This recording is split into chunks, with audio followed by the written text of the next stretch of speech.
C'est une collaboration d'abord territoriale, puisque nous, ça nous intéresse d'être dans une connexion avec les entreprises du territoire, essentiellement d'ailleurs avec les jeunes entreprises, comme c'est le cas de Scale One.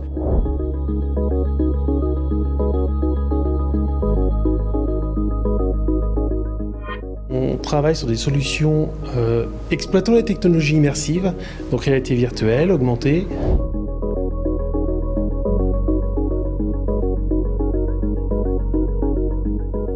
On apporte notre savoir-faire dans le déploiement des usages immersifs pour effectivement aborder la problématique du spectacle vivant qui doit être accessible dans des endroits aujourd'hui en dehors du théâtre.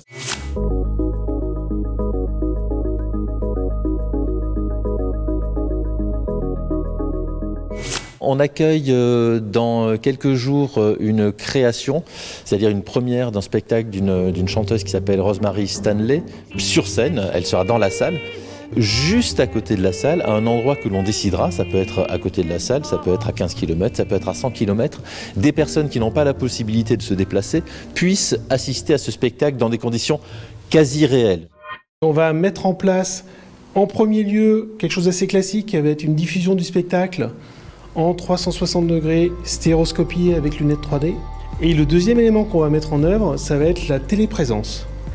C'est une technologie qu'on est en train de finaliser, qui va permettre en fait à l'artiste de communiquer en hologramme avec les personnes qui sont en dehors du site.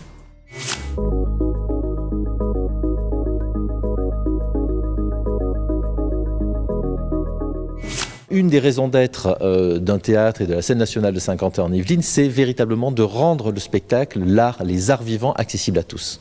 En premier lieu, effectivement, de valider la technologie. Les scènes nationales sont intéressées justement pour offrir le spectacle déployé le plus possible. Notre deuxième enjeu aussi, ça va être la suite, le déploiement de ces technologies. On va essayer de la miniaturiser et on va très probablement, début d'année prochaine, commencer à prototyper tout ça pour avoir une solution vraiment portable. Où, en gros, avec un smartphone, une paire de lunettes, on commencera à pouvoir faire, on va dire, le Zoom ou le Skype immersif